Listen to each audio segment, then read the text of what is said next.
Okay, you guys, now moving on to part 2 of this video, my top 10 tips for actually getting sales on Etsy and just selling online in general. Wow, that is a tongue twister. Star seller status.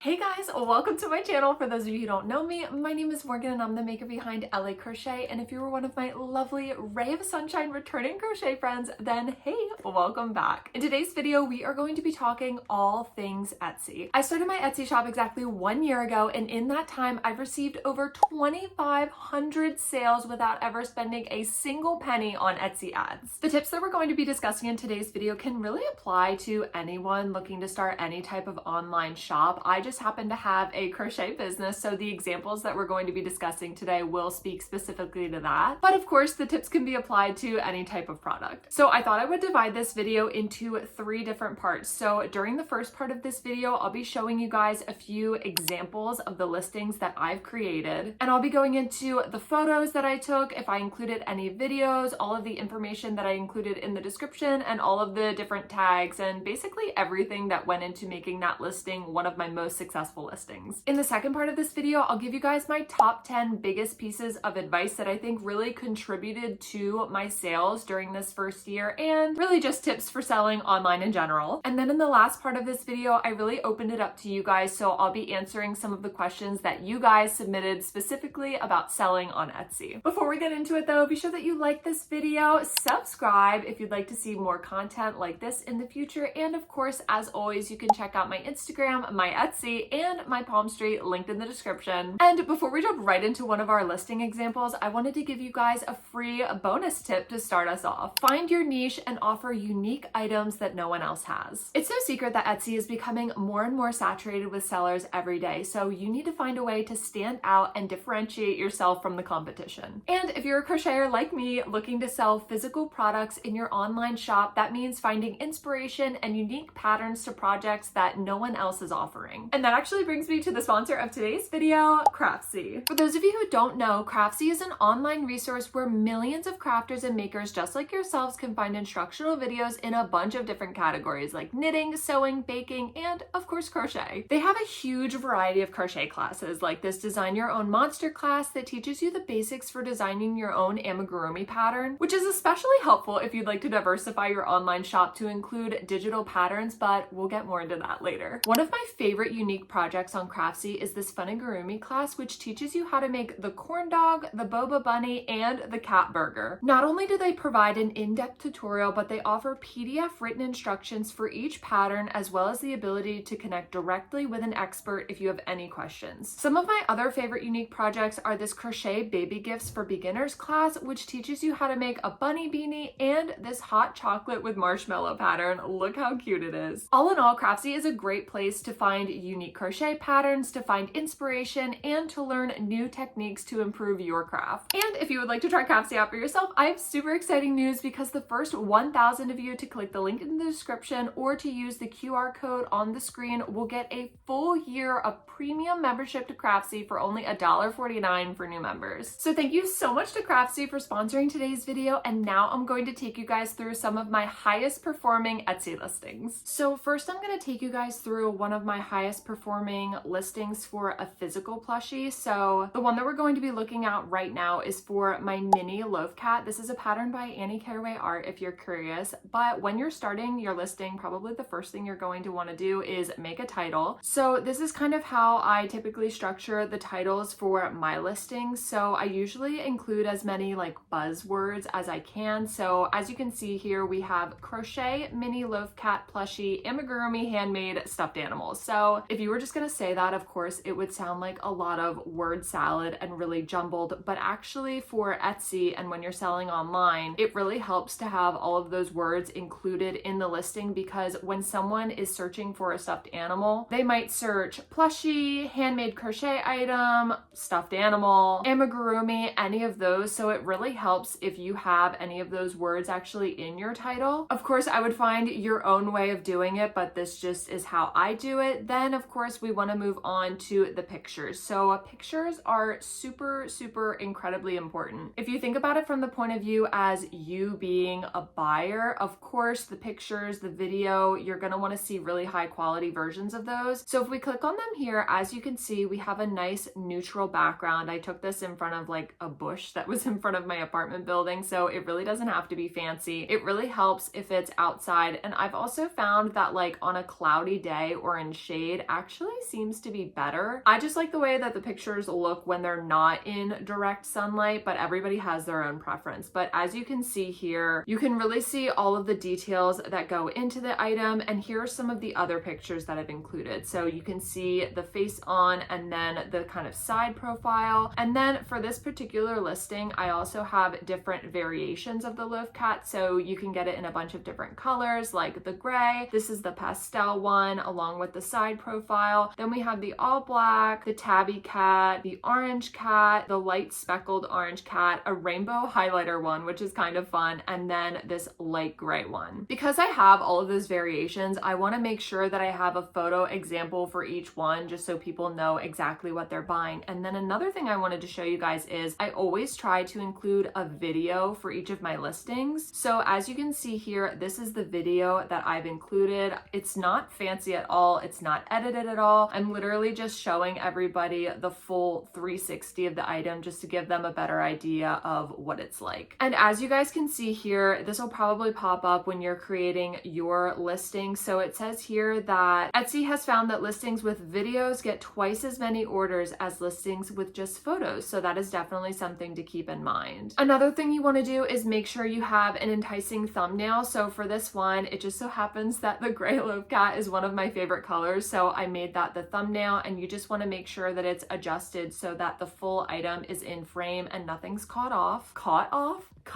Then of course we have the description. Now this is something where I feel like you should really kind of find your own unique way to like generate it yourself, because again, this is your own small business, so you want it to be your own voice. But I just thought that I would show you guys kind of the things that I included to give you a little bit of inspiration. So I bold some of the words that I think should stand out, like this is handmade, it is cute, I think. And then of course I have some of the other details that I wanted to point out, like how I hand embroidered the nose, the whiskers, and of course the little white eye detailing. I always like to put a little quip in there like, oh, it's handmade with love, it's so cute, it's made with soft yarn and premium polyfill. I also make sure to always include the length, the width, basically the dimensions of the item. And then depending on what you're comfortable with, so for this item, if someone messaged me and they were like, hey, can you make me one with purple yarn? Absolutely, I can do that. So I put here, message me about different color options not seen here. And then this is just something that I like to put in the listing. I talk about how, you know, plastic safety eyes are not suitable for kids the age of 3 and under, but I also have the tags that go on everything as well. But that's just something that I like to include. And another thing that I like to do, just because I don't know if everyone is familiar with how handmade items work, but there can be slight variations between the ones that are in the pictures or the ones that I made now, especially since there's like a full year actually from when I took those pictures to right now. Of course, I try to make it as close as possible to the picture, but you know, I just like to say that some slight variations might occur. If it gets a little squished, you can just squish it back into shape. I've never heard anyone say that any strings have been pulled out or anything, but I just like to say that like they can be fixed with a regular needle and thread and it will be fine. But again, I haven't had that problem yet, so knock on wood, hopefully that continues.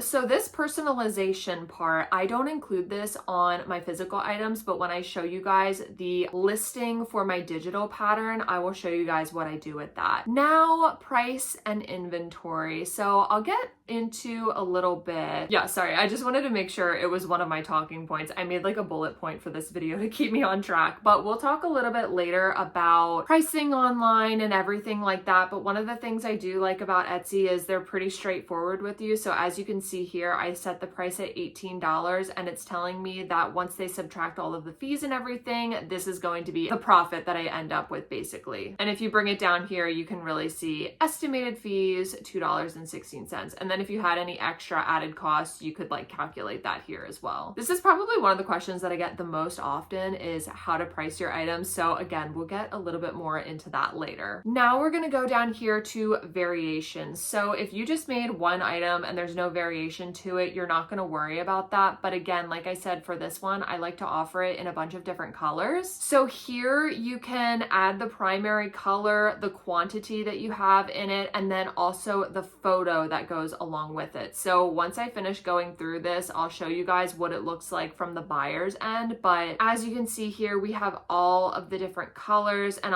the way that I do it, because most of the items in my Etsy are made to order items, which means I wait until somebody orders it to make it. So just to try to prevent anything from being too overwhelming, I always just say that I have one in each quantity, and then be sure to check that they are all visible. Before I started filming this video, I actually had 4 of them that said they were sold out because I just filled those orders, I think last week. So this is definitely one of my most popular listings. So I kind of have to go back in and just manually refill all of the items, I guess. And then down here, so this is kind of like the details, really like how everybody will find your item and how Etsy will classify it. So because this is a physical item, I said here, it's a physical item, I made it, it's a finished product, and I made it within this time frame. It is made from scratch, and I made it using hand-guided tools because of course crochet is a handmade art form. When you make your listing, you'll be prompted to answer all of these questions. So this is kind of the end product of how it all appears. And then of course I put mine in the amigurumi category. Then once we get down here to attributes, this is kind of where you can start to describe the item. So again, if you just have one item, let's say you made like a blue turtle, you would say that the primary color is probably blue, and then the secondary color would probably be brown for the shell. But here, because I offer all of those different variations, we just have offering 8 options. I don't have a secondary color option. Down here, you can put the occasion. So if you were someone making something like handmade signs and you had a sign that was like happy anniversary or like happy birthday or something like that, you could classify it into any of these occasions, because sometimes when people search on Etsy, they search based on those categories. But because my item is not really a specific item that would fit into any of those categories, I just leave that blank. Same thing for holiday. You could put like Christmas, Independence Day, Kwanzaa, all of those things, but I just leave it blank. Next up is tags. So this kind of goes into the whole how people will find your item thing. So if somebody typed in crochet loaf cat, this would help my listing to pop up. So I usually try to start broad and then kind of narrow it down. So I do like crochet amigurumi, crochet cat, amigurumi cat, basically all of the different variations that I can think of that someone would search for one of my items. But I will say you can only use 13, so you might have to be a little selective with that. And then finally, this is super important. I don't think anybody should sleep on this. The materials that you used. So I always put literally every single material that went into the product. So of course, for this one, I used burlap blanket, super bulky yarn. I used loops and threads, soft classic acrylic yarn for the embroidering of the nose and the whiskers and the eyes. Because the rainbow pastel loaf cat that I make uses a different yarn, I do include that here as well. Big twist plush yarn, plastic safety eyes, and of course, premium polyester hypoallergenic fiber fill. And yes, I always type out that entire thing just because I think it's really important, especially if you're someone who has like allergies and things like that. It being hypoallergenic could be really important to you. So I always try to include that. By the way, you guys, it looks like it's about to start pouring outside, so if it's getting a little dark in here, that is why. And if you hear any thunder, that's what's going on outside. But we've just reached the shipping section. So for this first part, basically you can set up like a standard shipping time that you have for your shop. So for all of my made to order items, I do 3 to 5 days processing time. It is very, very important that you get your sales out on time. We'll get a little bit into that later, but of course you don't want anyone waiting too long for their items. So give yourself more time than you think you need. Mine of course says 3 to 5 days, but there's sometimes that I ship it out the very next day or 2 days from then. And of course that's fine. No one's going to complain that they're getting their item earlier, but if I took like 7 days, then that might cause problems. So make sure you give yourself enough time to fill your orders and actually get your items to the post office. This next one, okay, so the item weight. This is the weight of the item once it is fully complete and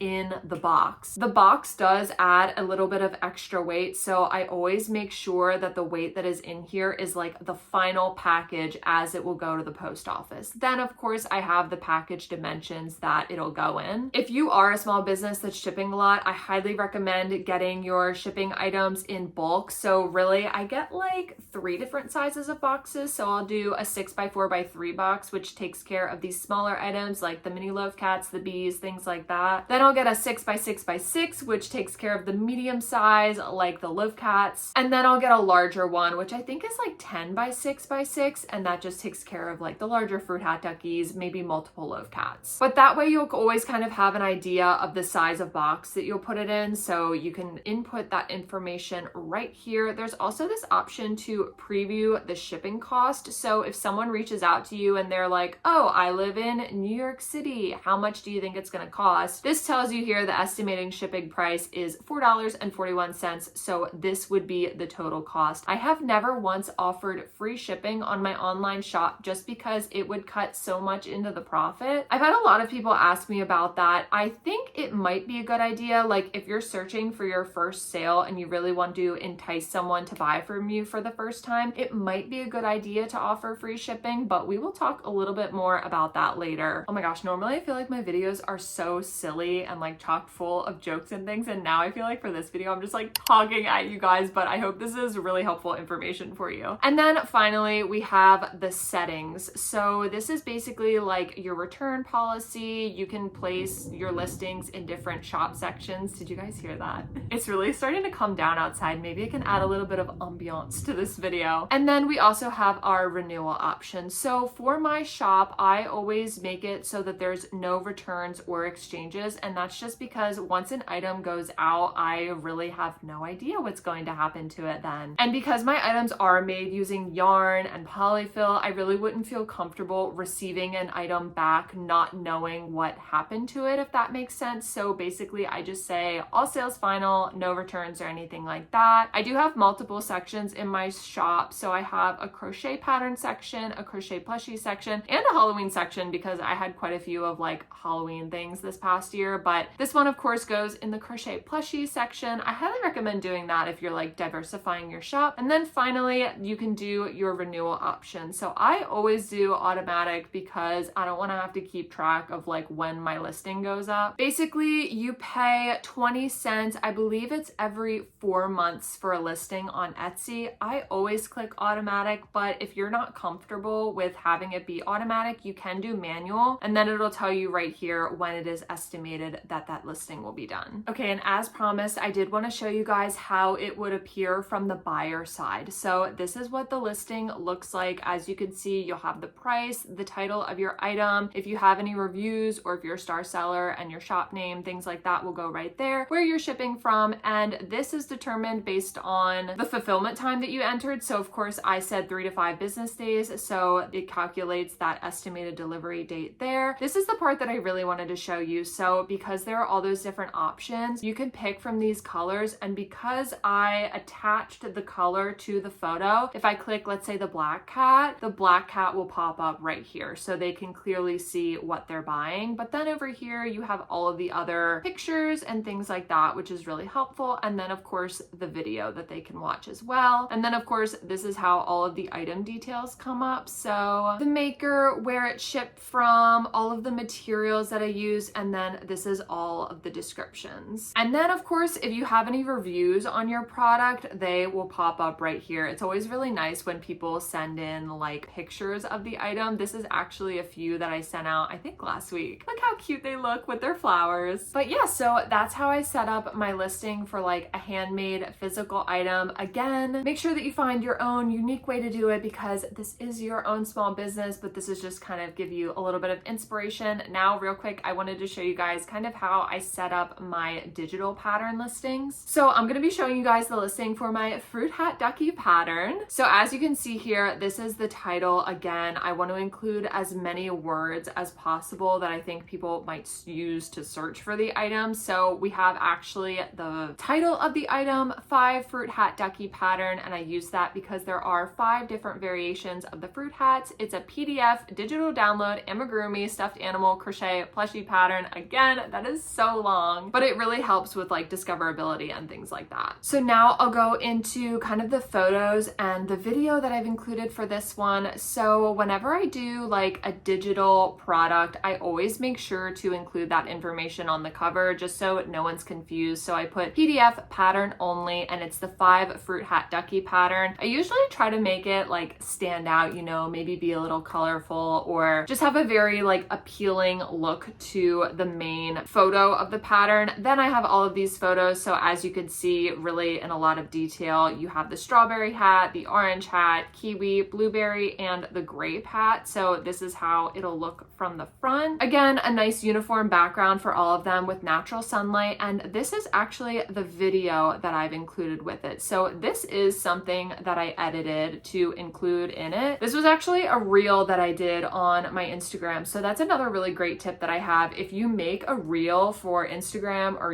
a short for YouTube, you can use that same video as your listing and it'll be really appealing, kind of like an advertisement almost. And then of course, we just want to make sure again that our thumbnail is cut the right way and not blocking anything off. Because this is a digital file, I do have it right here. I feel like I always need to compress my files just because I put a lot of like pictures and diagrams in my patterns, and usually the memory for them goes beyond what Etsy can handle. So I feel like I always have to compress that, but there's the digital file. Then we get into the description. So again, I would find your own way of doing everything, but this is kind of all the information that I like to include. I always like to start out in big capital letters by saying this is a PDF pattern, not a physical product, again, so no one gets confused. I have a little bit about the pattern itself. There's like a video tutorial, there's photos, things like that. It's only available in English, all of the materials that you might need for it, how much sewing is required in it. So I always make sure to include that as well. So as you can see here, the beaks, the wings, and then some of the fruit hat details require sewing. I also like to include how people can access it because sometimes that can be confusing. I always like to say that the pattern is for advanced beginners to intermediate crocheters, just because I'm not going to teach everybody, of course, all of the instructions for how to do each individual stitch. And then of course, if anybody has any questions, they need to message me. And then I always put this little disclaimer in here, like the pattern is my own intellectual property, don't copy it and things like that. Now we get into the personalization, which is what I started to tell you guys before. So I always do this personalization option for all of my PDF patterns. This is because this means they have to physically type yes, that they understand they are purchasing a digital product and that there are absolutely no refunds on that. The reason there's no refund is because once they purchase it, they're able to download it. And if you give them a refund because they said, oh, I thought it was like a physical item, there's nothing to stop them from getting their money back and then downloading the item anyway. So that's why I always include all of these different warnings, and they have to physically type yes to agree to it before actually purchasing the item. Then of course we have the price for it. For this one, I did do $4.99. And then of course, as you can see, the estimated earning that we have here, you can also include the quantity. I always do 999 to start out because I think that's like the max that you can put in. So that's just what I always do.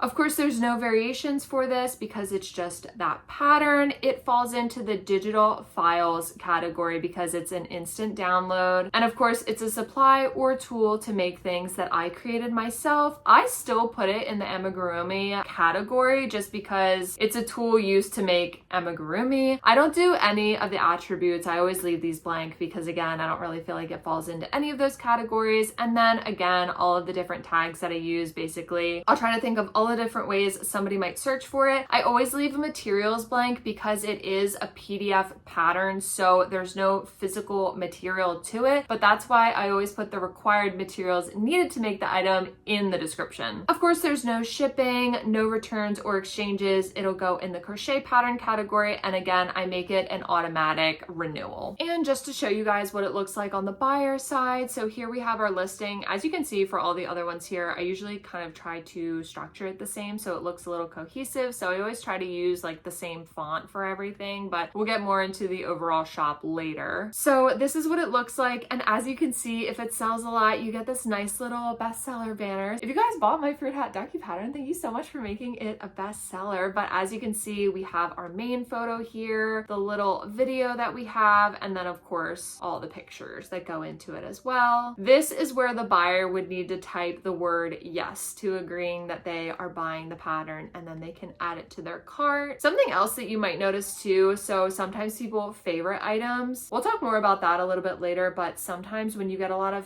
favorites for your item, it might be a good time to start thinking about running a sale on it to kind of entice some of those people to make the purchase. And then of course, here are all of the details that we have included down here. Another detail that you might want to include that I didn't include here is like the final dimensions of the finished item. The reason I didn't include that here is because there's a bunch of different options for different yarn sizes that I included in the pattern, so the size of the item can really vary. But if you primarily just do instructions in one size, then feel free to include that as well. And again, if anyone left reviews for the item, oh my gosh, all of these people are so sweet. Shout out Kayla, Anne-Marie, Pamela, and Donna for leaving such sweet reviews. But if you have any reviews, they of course will pop up here. Woo! Okay, you guys, so those were the examples that I wanted to show you guys, and just a little bit about when I first started my shop. So I believe I started my shop with like 10 different physical items to start, and I did have that stock ready just because I did not know what to expect in terms of sales. So I had only physical items available for a while, and then I got more into pattern writing. So then after that, I started adding the patterns as well. Sometimes people ask me like, oh, how much should I have for an Etsy shop? Or like, should I have the items already made? It's really entirely up to you, however much you think that you should have. I think I would recommend having at least like 7 or 8 listings, just because if you only have 1 or 2, I feel like the shop looks kind of empty and not like a complete shop. So just keep that in mind. Okay, you guys, and now moving on to part 2 of this video, my top 10 tips for actually getting sales on Etsy and just selling online in general. I made my little list over here of the different bullet points for my 10 pieces of advice. So if you see me randomly looking over here, that is why. Tip number 1, diversify your shop. So I just mentioned to you guys, I started out with only physical items in the beginning, and then I moved more into pattern writing and offering those digital download patterns. I would say in this first year on Etsy, probably about 70% of my sales have been crochet patterns, not physical plushies. And I think that that just speaks a lot to how oversaturated Etsy has become with physical products. That doesn't mean that you can't make money on Etsy with physical products. I just think it can be a lot more difficult. And especially for me, I don't have a lot of truly unique patterns on my Etsy as made to order, just because Palm Street has really been my main place for selling physical items, and Etsy has kind of become like my digital place. But as you can see, I do still sell a lot of like loaf cats and the mini loaf cats and things like that. But I will say the way that I differentiate myself with physical items is by offering custom orders. A huge portion of my physical plushie sales have been crochet orders. So people message me, they reach out asking me to recreate their cat or their dog in physical form. They might ask for a specific item but in a different color. I get a lot of those orders, and I really think that a lot of my first starting physical orders were custom items. I do still get a lot of requests for custom orders, so if that's something that you're comfortable doing, you might want to consider offering that to diversify your shop even further. So basically, people will send you a message on Etsy, and there's a little icon in the top that says like create a private listing, so you can make that for them right there and send it to them. They can pay you, and then you can create their product and ship it out to them. With that, I will say make sure that you give yourself enough time. If you think it's going to take you like a week, then make sure you put that in the description of the listing. I would definitely recommend creating a private listing for a custom order, just because when my shop was a little bit smaller, I used to just like make it a regular listing and they would just go on and buy it, until it finally happened. Someone else actually bought the item before the person who it was intended for. So then I decided, okay, it's time for me to figure out how to do this whole private listing thing. So again, you can diversify your shop by doing made to order items, or you can do a plushie drop and kind of like announce it and blast it on your social media so that everybody can come and purchase. You can offer custom orders, and then you can also offer patterns as well. Tip number 2, prioritize getting your first few sales and reviews. Again, if you think about it from the point of view of the buyer, you're gonna probably be much more likely likely to purchase from a shop that has a good reputation and not someone who doesn't have any sales or reviews. So I will purposefully tell you guys how I got my first sale on Etsy. So I think it was about 5 days after I started my Etsy, and I had met somebody at an in-person market and they wanted me to make a ladybug for them as a custom order. They did live locally, so I could have just done it through Venmo or PayPal, but I decided that I wanted to run the sale through my Etsy because I wanted to establish my first few sales on Etsy. So I made the listing for her, sent her the link to my Etsy shop through email, and she was able to purchase that way. Now you're probably thinking, wait, doesn't that mean that you have to pay fees on that item that you wouldn't have otherwise had to pay? Yes, it does. But the way that I looked at it was I'm paying those fees to establish my shop. So I knew that I was trying to build something, so I thought that it was worth it, and it's just like a little sacrifice in the beginning. Then along with that, I did include a little handwritten note, which I always do with all of my orders, and I said to her, if you love your order, please consider leaving a review on my Etsy, and she did. So I got my first 5-star review, and I'd say for the next like 2 months, I really tried to do that. So any custom orders, anybody emailing me or anything, reaching out to me, I always tried to do it through my Etsy just to gain that traction and that reputation. And speaking of good reviews, that actually brings me to tip number 3. With everything that you do, make it as high quality as possible. Now, this one is kind of a given. Of course, you want to make sure everything that you do is as good as possible, but you really need to prioritize establishing a reputable shop and getting those good reviews. So that might mean considering adding little freebies like stickers, making sure to include your business cards, having good packaging, which again, I mentioned before, if you do wholesale packaging, it really helps to decrease the cost of those shipping materials. You also need to respond to messages as soon as possible and make sure those notifications are turned on your phone so that you can see when somebody messages you or makes a purchase from your shop. I mentioned this briefly before, but again, make sure you get your packages out on time and set a realistic time frame for shipping out those things. All of these different things will move you closer and closer to achieving the star seller status on Etsy. Etsy always says that more people are likely to buy from star sellers versus non-star sellers. It's also just a psychological thing, I feel like. I know whenever I'm on Etsy, if I see that little purple star, I know that they have a really good track record for customer service, responding to messages on time, shipping the items on time, and then of course just the overall quality of their product. Now, tip number 4 is something that definitely takes a lot more time, but I'm mentioning it here because it is incredibly important for driving sales to your Etsy shop. And that is establish a platform and drive your own traffic. And that is especially important if you're like me and you've chosen to not spend any money on Etsy ads. From the beginning, I purposely made the decision to not spend any money on Etsy ads because number 1, I wanted to see kind of how far I could get on my own. And number 2, I wanted to try out my own strategies for building my shop, and I wanted to make sure that it was my strategies that were contributing to that success and not paying for the ads. So you guys, I've spent this entire past year building my Instagram and my YouTube, and honestly, I could make entirely separate videos for each of those platforms and like growing on them. But the main point is successful content creation can lead directly to online sales. So I found this picture for you guys. This is one of the kind of statistics that they offer in your Etsy shop. So it shows you how shoppers found your online shop. And as you can see here, Etsy brought in 40% of my visits and I brought in 60%. And this was actually kind of curious to me because I think I checked like a week ago and it was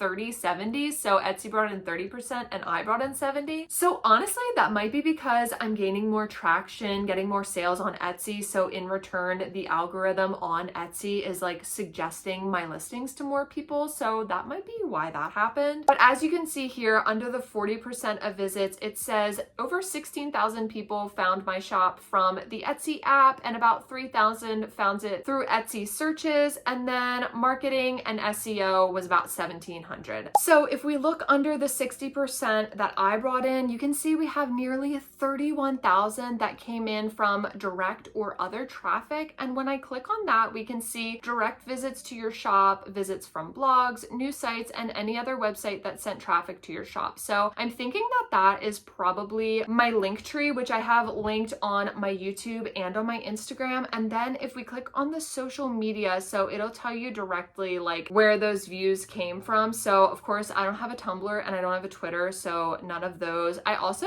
well, okay, so technically I do have a Facebook, but I don't do anything on it. But a lot of the times I'll cross post. So if I post on Instagram, it'll also post on Facebook. I also don't have a Pinterest, so I'm not really sure how that happened, but we also have the Instagram right here. And then of course down here, as you can see, Etsy ads is 0 because again, I don't pay for Etsy ads. All of that is to say that content creation can be super, super important. Like I know Instagram doesn't really pay you for content creation, especially not like YouTube does, but building that following and creating fun content can translate to online sales because you're building a platform, and then when you come out with a new product or a new pattern or things like that, all of those people will see it, and if they love it, they might just purchase it from your Etsy. So now we have come to tip number 5, run sales and discounts. So Etsy has a feature where you can actually set up a discount code for if somebody abandons a cart or if somebody makes a purchase from your shop, you can give them a little bit of a discount on their next order. I know I've gotten hundreds more orders from doing that, especially with the one for returning buyers. So I just send them a little code as a thank you, and it really does help to kind of encourage repeat buying, which is really nice. The thing that I will say though about running sales and discounts is that you should be strategic about it. So I usually like to try to run a sale or a discount when I've released a new pattern. I know at that point probably the most amount of traffic will be coming to my shop because all of those people who want the new pattern might be coming up to maybe try to purchase it. So I feel like that's a really great time to try to entice sales by running a sale. The other way you can be strategic about it is if you look on your Etsy and you see how many people have favorited a particular item or maybe a pattern, you can run a sale for that item. I did that last year. So during my birthday, I ran probably the biggest sale I ever had because I was turning 27. So I ran a 27% off discount, and so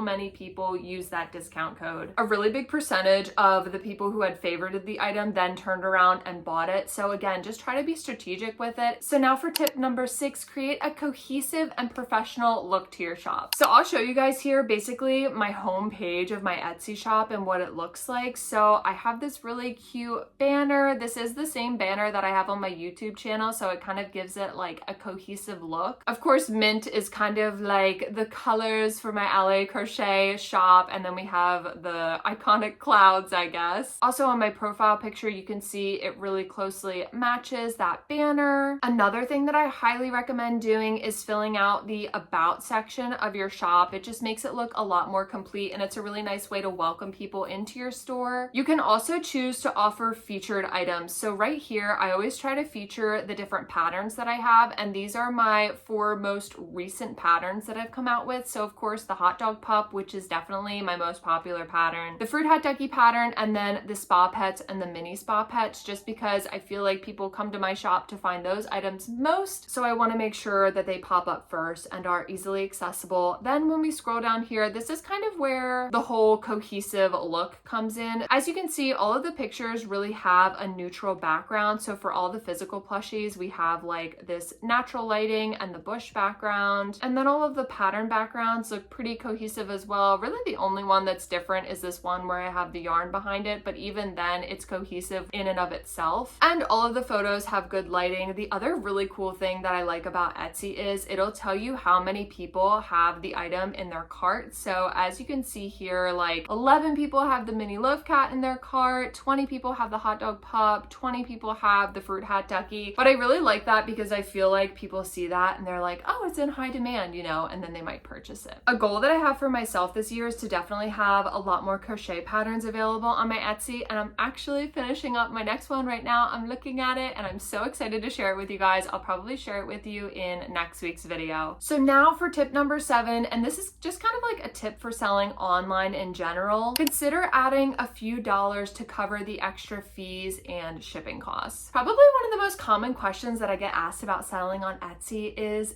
it worth it? Of course, you do need to eat some of that cost. So that's just kind of the cost of doing business when selling on Etsy, but you can choose to kind of split that burden with the buyer if you would like. So for example, if you wrote a crochet pattern and let's say you really would like to get $4 from each sale, but you're going to be selling it on Etsy, you have to pay those Etsy fees. So you might end up listing the item for $4.50 and kind of splitting that burden with the buyer just to help cover some of those extra fees. Really, it is entirely up to you how you would like to structure the pricing and everything for your business. This is just one idea that you could use. However, for tip number 8, at the same time, you need to perform market research to make sure that your prices are competitive. When you're selling in person, the prices of your items depend so greatly on the area that you're in. But of course, when you're selling online, you can get the item anywhere. So it's kind of an entire different ballgame. So basically, I like to perform a little bit of market research and see how similar items are performing at certain prices. Really, it just takes a lot of trial and error, and you have to kind of find the sweet spot between making sure that you are being properly compensated for your work, but also remain competitive. So make sure you spend plenty of time thinking about how you're pricing your items, and the good news is you can always change it. So if you have your Etsy shop for like a few weeks and you're not really getting any sales, you could try dropping the price a few dollars and see how that performs. And for tip number 9, make sure the name of your Etsy shop is the same as your name on all social media platforms. This is incredibly important. I mean, just number 1, people are going to be able to find you a lot easier if you have the same name, say, on your Instagram as you do on your Etsy. But also, it just really creates like a very cohesive look to your business. So that's why on every platform, I am LA Crochet, and I try to kind of have like similar branding on all of the platforms, just because when people get there, they see that banner and they know, yes, this is LA Crochet. And for tip number 10, of course, this is kind of a given, but have fun and make sure your shop is something that you are passionate about. Of course, you might be starting this Etsy shop because you want to make a little bit more of an income, but also I feel like a lot of people start Etsy shops because it is something that they are genuinely passionate about and they love doing. When you are doing something that you love, you just naturally work harder, and your products are also naturally better because I feel like you put a lot more love and care into everything that you do. Alrighty guys, so those are all of my top 10 tips for starting and growing on Etsy. Of course, I have no formal training in this at all. I literally just started doing this a year ago, but this is pretty much everything that I've learned from my personal experience. If you have any other tips that you feel have really helped you on Etsy, be sure to leave them for all of us in the comments so we can all learn and grow together. And that brings me to part 3 of this video. I really opened up the floor to you guys and asked you kind of what questions you want me to address for this video. So the first question that somebody asked was about earnings holdings. So I guess when you first start your Etsy, and I'm really going to try to rack my brain because again, this was a year ago and I'm a little bit fuzzy on this, but I know in the very beginning when you first start your Etsy shop, you know, you're still kind of proving yourself. They're making sure that you're not a scammer and that you're like a reputable business. They do hold your earnings for some time, and I did look it up and it says that they hold it for about 14 to 20 business days. So again, 14 to 20 business days, that's really even more time because that doesn't include weekends. So that is something to keep in mind when you're first starting your shop. Once you make a sale, don't expect to actually receive that income for several weeks after the fact. But I will say, once you grow more and more and you gain star seller status, wow, that is a tongue twister, star seller status, there is no longer a waiting period. So once you get to that point, when you make the sale, you then get the payout however you set it up, so every week or bi-weekly. Somebody else asked me a question about how online sales compare to in-person market sales. And of course, this is just something that is like specific to my experience. But for me, my in-person like physical item sales are definitely a lot higher than my physical item sales on Etsy. But I will say that Etsy is huge for me in terms of like pattern sales and things like that. So I just try to like leverage the platform in different ways. So I would say if you find your Etsy shop is more profitable for physical plushies, or it's more profitable for like custom made items, I would lean more into that because it seems like that might be your niche and kind of like the way people are finding you. So I would just try to continue building on that momentum. Somebody else asked me how many sales on my Etsy do I think came from my YouTube? And unfortunately, and especially because there was no category, as you guys could see, I have absolutely no idea how many people came from my YouTube to my Etsy. And I really don't think that there's any way to actually determine that, but I will say that I've noticed kind of a trend. So I always release my YouTube videos on Thursday at noon Eastern Standard Time. And whenever there's a video where I'm revealing my new pattern or I'm actually releasing that pattern, I do notice in the first like 3 or 4 days after releasing that that video, I do see a pretty significant spike in sales on my Etsy. However, I will say that of course at the same time, I'm also promoting it on my Instagram, so it's kind of hard to say. For the next question, somebody asked about international shipping and really should they offer it. So I would say,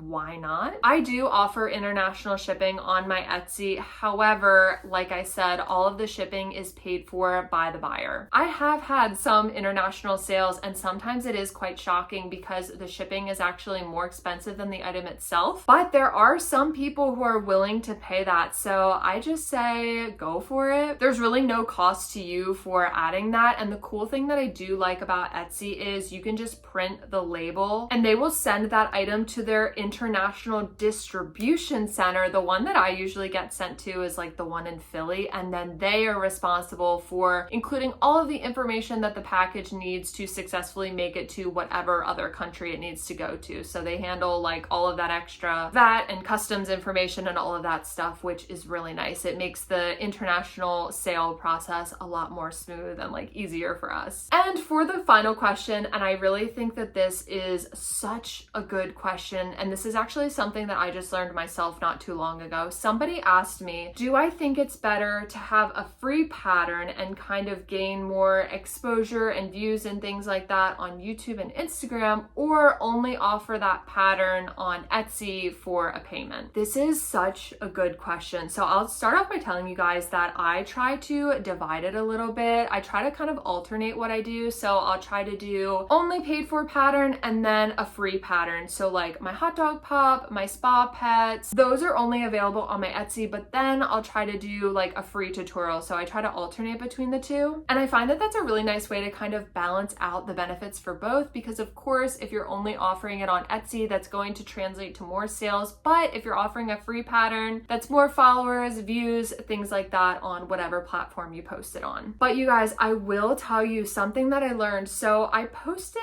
it was one of my first tutorials. It was the one for the fruit hat ducky, and I will actually look up the stats for you guys. So the fruit hat ducky video now has almost 44,000 views on YouTube, which is so crazy. And when I first posted that tutorial on YouTube, I did not have the pattern written up at all because I didn't think that if I was offering it as a free tutorial, anybody would be willing to pay for a written PDF version of it. I was so wrong. I started noticing people commenting on the YouTube video and they were like, do you have a PDF version of it? Can you please write up a PDF version of it? And I was like, oh my gosh, I didn't realize that people would be willing to buy the PDF version. But then once I thought about it, I realized like, yeah, if you did the tutorial, like you don't want to have to watch the video every single time, especially if you're a more experienced crocheter, you probably just would prefer to have the written version of it, like all neatly typed up with the diagrams and everything, and just go from there. So I ended up typing it up, and you guys, the pattern has received hundreds of purchases on my Etsy, which totally blew my mind. I did not expect that. But I would say, even if you are posting like a free tutorial on YouTube, be sure to also offer the PDF pattern, because you never know, there might be a lot of people that actually want that PDF version as well. So then it's kind of like the best of both worlds when you have a free pattern. Wow, you guys, that was a lot of talking. If you made it to this point in the video, thank you so much for watching and for coming along as I broke down all of my listings, the biggest tips that I have for selling on Etsy, and then of course answering all of you guys' most asked questions. I mentioned this before, but if there's any strategies or anything that you guys have found works really well for selling online, be sure to leave them for us in the comments. I really wanted this video to be kind of a gift to you guys and a thank you for the success that I have on Etsy, because I know a lot of you guys have contributed to that, and basically I'm able to do this because of you guys. And so if you guys have any questions for me, be sure to also leave those in the comments, and stay tuned for next week's video. I will be revealing my newest pattern. I am so incredibly excited to share it with you guys. It's definitely a silly one as always, and I kind of feel a little bit bad because we didn't really hear that much from our peanut gallery this week. This was really more of an informative video, so I think they just kind of stayed in their lane for this week. But as always, if you guys were crocheting while watching this video, let all of us know what you were making in the comments, and I hope you guys have a great rest of your week, and I will see you in next week's video. Bye!